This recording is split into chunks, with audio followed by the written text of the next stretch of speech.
Part 1. You will hear a representative from a train company talking to a woman about her train journey. First, you have some time to look at questions 1 to 6.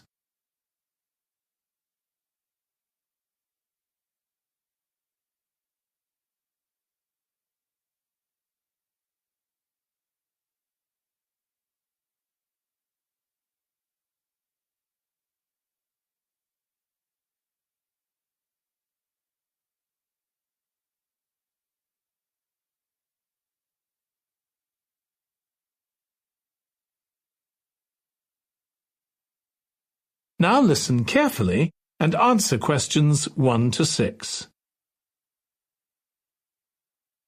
Hello, do you mind if I ask you some questions about your journey today? We're doing a customer satisfaction survey.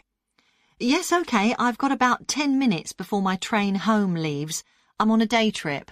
Great, thank you. So, first of all, could you tell me your name? It's Sophie Bird. Thank you. And would you mind telling me what you do? I'm a journalist. Oh, really? That must be interesting. Yes, it is. So, was the reason for your visit here today work? Actually, it's my day off. I came here to do some shopping. Oh, right. But I do sometimes come here for work. OK. Now, I'd like to ask some questions about your journey today, if that's OK. Yes, no problem. Right. So, can you tell me which station you're travelling back to? Stormforth, where I live. Can I just check the spelling? Staunfirth?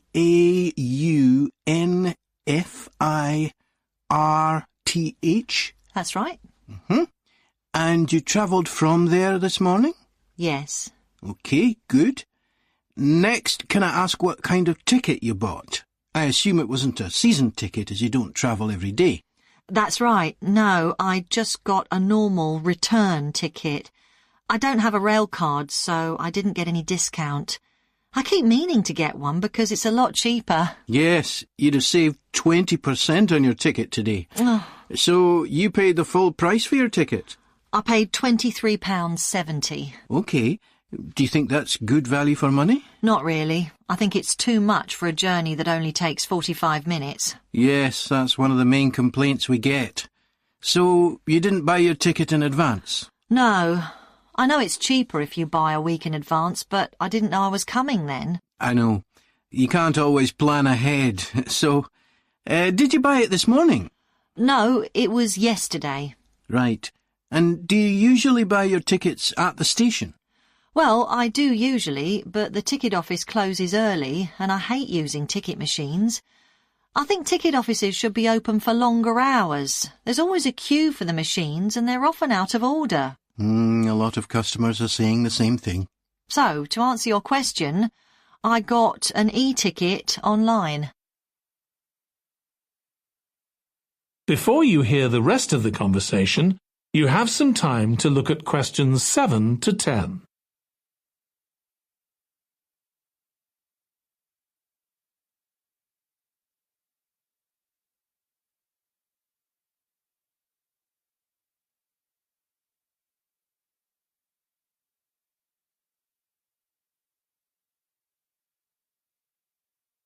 Now listen and answer questions 7 to 10. OK, thank you. Now I'd like to ask you about your satisfaction with your journey. So what would you say you were most satisfied with today? Well, I like the Wi-Fi on the train. It's improved a lot. It makes it easier for me to work if I want to. That's the first time today anyone's mentioned that. It's good to get some positive feedback on that. And is there anything you weren't satisfied with? Well, normally the trains run on time and are pretty reliable, but today there was a delay. The train was about 15 minutes behind schedule. OK, I'll put that down. Now, I'd also like to ask about the facilities at the station. You've probably noticed that the whole station's been upgraded. What are you most satisfied with? I think the best thing is that they've improved the amount of information about train times, etc., that's given to passengers. It's much clearer. Before, there was only one board and I couldn't always see it properly, which was frustrating. That's good. And is there anything you're not satisfied with? Let's see. I think things have generally improved a lot. The trains are much more modern and I like the new cafe. But one thing is that there aren't enough places to sit down, especially on the platforms. OK. So I'll put seating down, shall I, as the thing you're least satisfied with? Yes, OK. Can I ask your opinion about some of the other facilities? We'd like feedback on whether people are satisfied, dissatisfied, or neither satisfied nor dissatisfied. OK. What about the parking at the station? Well, to be honest, I don't really have an opinion, as I never use it. So neither satisfied nor dissatisfied for that, then? Yes, I suppose so. OK. Part 2. You will hear the chair of a committee on park facilities addressing her local town council about changes that have been made to the park. First, you have some time to look at questions 11 to 16.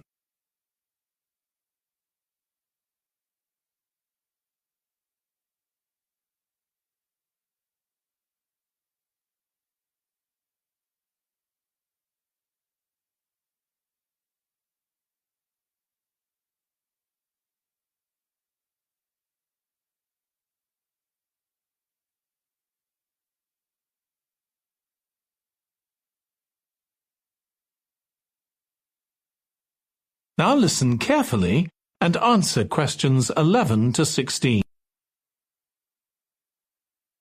As chair of the Town Council Subcommittee on Park Facilities, I'd like to bring you up to date on some of the changes that have been made recently to the Croft Valley Park. So if you could just take a look at the map I handed out, let's begin with a general overview.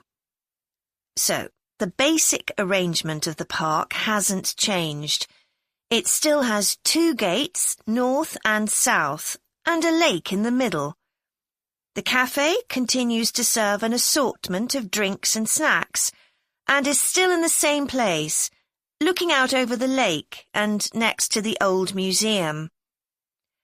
We're hoping to change the location of the toilets and bring them nearer to the centre of the park, as they're a bit out of the way at present, near the adventure playground, in the corner of your map.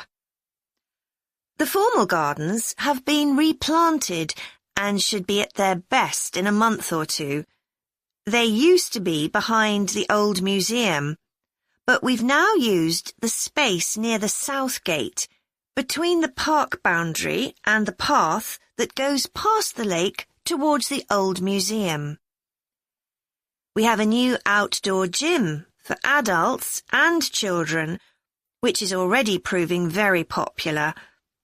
It's by the glass houses, just to the right of the path from the south gate. You have to look for it, as it's a bit hidden in the trees. One very successful introduction has been our skateboard ramp. It's in constant use during the evenings and holidays. It's near the old museum, at the end of a little path that leads off from the main path between the lake and the museum. We've also introduced a new area for wildflowers to attract bees and butterflies. It's on a bend in the path that goes round the east side of the lake, just south of the adventure playground.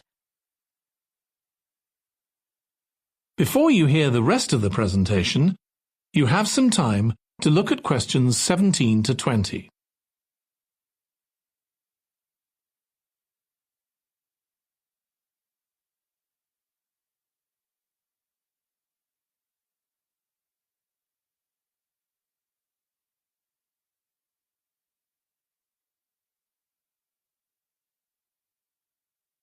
Now listen and answer questions 17 to 20. Now, let me tell you a bit more about some of the changes to Croft Valley Park. One of our most exciting developments has been the adventure playground. We were aware that we had nowhere for children to let off steam and decided to use our available funds to set up a completely new facility in a large space to the north of the park. It's open year-round, though it closes early in the winter months, and entrance is completely free.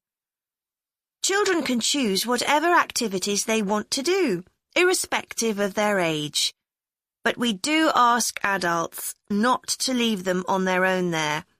There are plenty of seats where parents can relax and keep an eye on their children at the same time. Lastly, the glass houses. A huge amount of work has been done on them to repair the damage following the disastrous fire that recently destroyed their western side.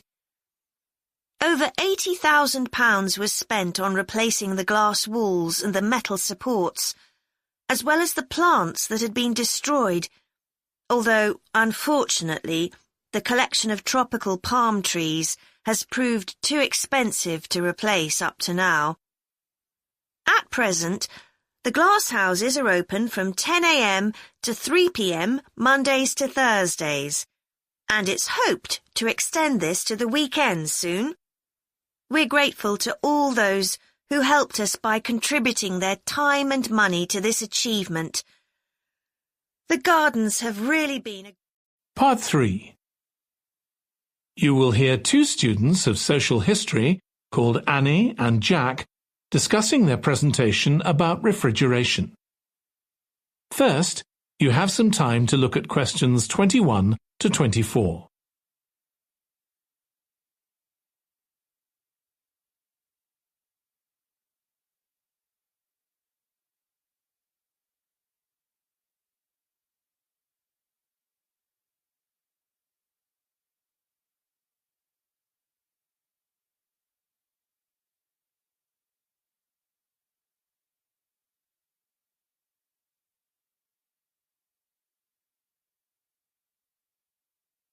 Now listen carefully and answer questions 21 to 24. OK, Jack. Before we plan our presentation about refrigeration, let's discuss what we've discovered so far. Fine, Annie, though I have to admit I haven't done much research yet. Nor me. But I found an interesting article about ice houses. I'd seen some 18th and 19th century ones here in the UK, so I knew they were often built in a shady area or underground, close to lakes that might freeze in the winter. Then blocks of ice could be cut and stored in the ice house. But I didn't realise that insulating the blocks with straw or sawdust meant they didn't melt for months. The ancient Romans had refrigeration too. I didn't know that. Yes. Pits were dug in the ground, and snow was imported from the mountains, even though they were at quite a distance. The snow was stored in the pits. Ice formed at the bottom of it. Both the ice and the snow were then sold. The ice cost more than the snow, and my guess is that only the wealthy members of society could afford it. I wouldn't be surprised. I also came across an article about modern domestic fridges. Several different technologies are used, but they were too complex for me to understand. You have to wonder what happens when people get rid of old ones. You mean because the gases in them are harmful for the environment? Exactly. At least there are now plenty of organisations that will recycle most of the components safely. But, of course, some people just dump old fridges in the countryside. It's hard to see how they can be stopped, unfortunately. In the UK, we get rid of 3 million a year altogether. That sounds a lot, especially because fridges hardly ever break down. That's right. In this country, we keep domestic fridges for 11 years on average, and a lot lasts for 20 or more. So if you divide the cost by the number of years you can use a fridge, they're not expensive, compared with some household appliances. True. I suppose manufacturers encourage people to spend more by making them different colours and designs. I'm sure when my parents bought their first fridge, they had hardly any choice. Yes, there's been quite a change. Before you hear the rest of the discussion, You have some time to look at questions 25 to 30.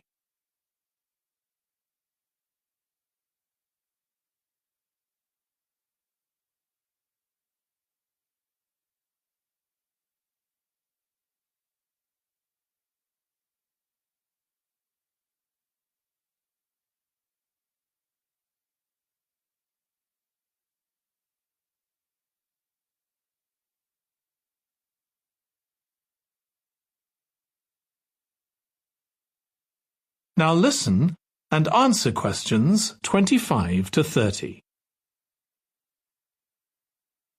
Right, let's make a list of topics to cover in our presentation and decide who's going to do more research on them. Then later we can get together and plan the next step. OK. How about starting with how useful refrigeration is and the range of goods that are refrigerated nowadays? Because, of course, it's not just food and drinks. No, I suppose flowers and medicines are refrigerated too. And computers. I could do that, unless you particularly want to. No, that's fine by me. What about the effects of refrigeration on people's health? After all, some of the chemicals used in the 19th century were pretty harmful, but there have been lots of benefits too, like always having access to fresh food. Do you fancy dealing with that? I'm not terribly keen, to be honest. Nor me. My mind just goes blank when I read anything about chemicals. Oh, all right then. I'll do you a favour. But you owe me, Jack. OK. What about the effects on food producers, like farmers in poorer countries being able to export their produce to developed countries? Something for you, maybe? I don't mind. It should be quite interesting. I think we should also look at how refrigeration has helped whole cities, like Las Vegas, which couldn't exist without refrigeration because it's in the middle of a desert. Right. I had a quick look at an economics book in the library that's got a chapter about this sort of thing. I could give you the title if you want to do this section. Not particularly, to be honest. I find economics books pretty heavy-going as a rule. OK, leave it to me then. Thanks. Then there's transport and the difference that refrigerated trucks have made. I wouldn't mind having a go at that. Don't forget trains too. I read something about milk and butter being transported in refrigerated railroad cars in the USA right back in the 1840s. I hadn't thought of trains. Thanks. Shall we have a separate section on domestic fridges? After all, they're something everyone's familiar with. What about splitting it into two? You could investigate 19th and 20th century fridges, and I'll concentrate on what's available these days, and how manufacturers differentiate their products from those of their competitors. OK, that'd suit me. Part 4. You will hear a history student giving part of a presentation about changes in British society in the 19th century. First, you have some time to look at questions 31 to 40.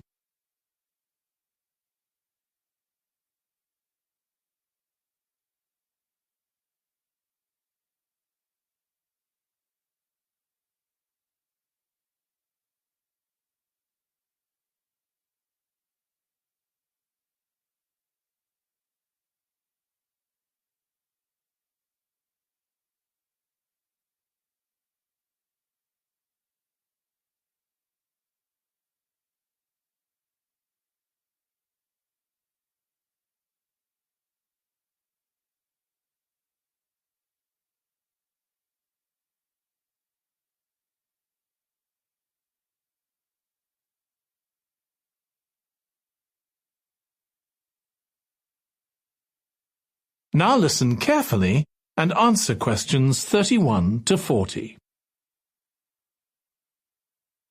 Hi everyone. In this session, I'll be presenting my research about the social history of Britain during the Industrial Revolution. I particularly looked at how ordinary lives were affected by changes that happened at that time. This was a time that saw the beginning of a new phenomenon, consumerism, where buying and selling goods became a major part of ordinary people's lives. In fact, it was in the 19th century that the quantity and quality of people's possessions was used as an indication of the wealth of the country. Before this, the vast majority of people had very few possessions, But all that was changed by the Industrial Revolution. This was the era from the mid-18th to the late 19th century, when improvements in how goods were made, as well as in technology, triggered massive social changes that transformed life for just about everybody in several key areas. First, let's look at manufacturing. When it comes to manufacturing, we tend to think of the Industrial Revolution in images of steam engines and coal. And it's true that the Industrial Revolution couldn't have taken place at all if it weren't for these new sources of power. They marked an important shift away from the traditional watermills and windmills that had dominated before this. The most advanced industry for much of the 19th century was textiles. This meant that fashionable fabrics and lace and ribbons were made available to everyone. Before the Industrial Revolution, most people made goods to sell in small workshops, often in their own homes. But enormous new machines were now being created that could produce the goods faster and on a larger scale, and these required a lot more space. So large factories were built, replacing the workshops and forcing workers to travel to work. In fact, large numbers of people migrated from villages into towns as a result.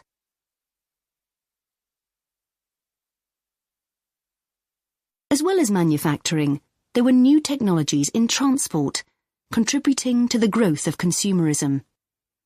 The horse-drawn stagecoaches and carts of the 18th century, which carried very few people and goods and travelled slowly along poorly surfaced roads, were gradually replaced by the numerous canals that were constructed. These were particularly important for the transportation of goods. The canals gradually fell out of use, though, as railways were developed, becoming the main way of moving goods and people from one end of the country to the other. And the goods they moved weren't just coal, iron, clothes, and so on. Significantly, they included newspapers, which meant that thousands of people were not only more knowledgeable about what was going on in the country, but could also read about what was available in the shops. And that encouraged them to buy more. So faster forms of transport resulted in distribution becoming far more efficient. Goods could now be sold all over the country instead of just in the local market. The third main area that saw changes that contributed to consumerism was retailing. The number and quality of shops grew rapidly, and in particular, small shops suffered as customers flocked to the growing number of department stores, a form of retailing that was new in the 19th century.